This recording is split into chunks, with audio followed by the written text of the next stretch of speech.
जय माता दी दोस्तों, आप सभी पर और आपके पूरे परिवारजनों पर माता दुर्गा की कृपा बनी रहे। आज है गुप्त नवरात्रि के 7वें दिन। माता दुर्गा के माँ धूमावती के रूप की इस दिन पूजा होती है। माँ धूमावती के प्रकट से संबंधित कथाएं अनूठी है। पहली कहानी तो यह है कि जब सती ने पति के यज्ञ में स्वेच्छा से स्वयं को जलाकर भस्म कर दिया तो उनके जले हुए शरीर से जो धुआं निकला उसे धूमावती का जन्म हुआ। इसलिए वे हमेशा उदास रहती है, यानी धूमावती धुएं के रूप में सती का भौतिक स्वरूप है। सती का जो कुछ बचा रहा उदास धुआं। दूसरी कहानी यह है कि एक बार सती शिव जी के साथ हिमालय में विचरण कर रही थी।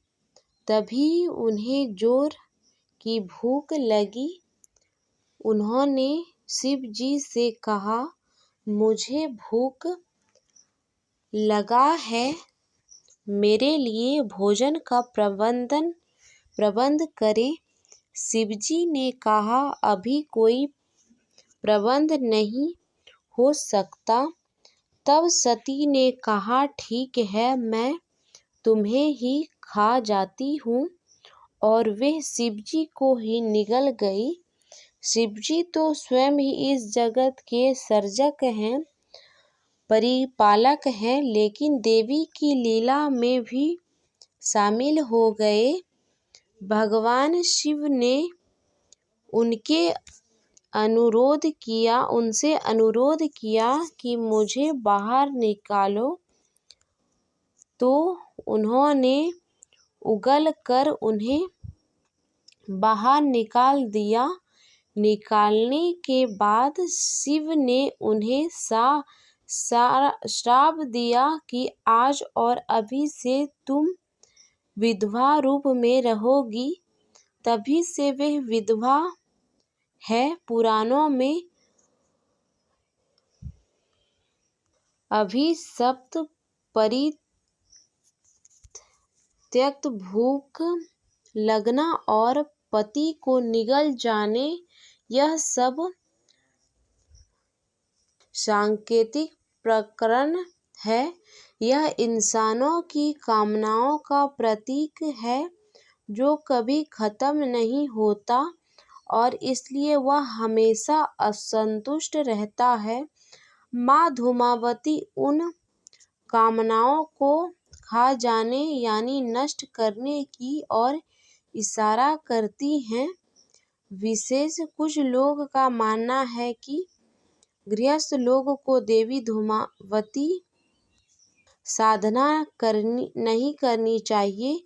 इन महाविद्याओं की अस्थायी आहार नहीं होता है, अर्थात इन्हें लंबे समय तक घर में स्थापित या विराजमान होने की कामना नहीं करनी चाहिए, क्योंकि यह दुख नहीं देती है। आप माता धूमावती की पूजा अर्चना कर सकते हैं। नवरात्र में हिंदू मान्यताओं के अनुसार माँ धूमावती की जयंती जेठ महीने में शुक्ल पक्ष की अष्टमी को मनाई जाती है। माँ धूमावती लक्ष्मी के नाम से भी प्रसिद्ध है। इस साल धूमावती की पूजा 2 जुलाई को है। भगवान शिव द्वारा प्रकट महाविद्या हैं। उनके 7वें महाविद्या कहा जाता है। वह दरिद्रता को दूर करने वाली देवी है। उनको दुख को दूर और गुस्सा को शांत करने वाली देवी भी माना जाता है। पुराणों के मुताबिक उनके बराबर शक्ति कोई दूसरी नहीं है। दुख तकलीफ से बचाने के लिए माँ धूमावती की पूजा की जाती है। जो भक्त श्रद्धा पूर्वक माँ की पूजा करते हैं उन पर माँ की कृपा बरसती है। माँ धूमावती को विधवा रूप में पूजा जाता है। वह सफ़ेद कपड़े धारण करने वाली देवी हैं जो अपने बाल खुले रखते हैं। तो ये थी माता दुर्गा के 7वें स्वरूप माता धूमावती की कथा। यदि आपको यह जानकारी अच्छी लगी हो और कथा अच्छी लगी हो तो मेरे चैनल को सब्सक्राइब करें और मेरे वीडियो को लाइक करें। धन्यवाद।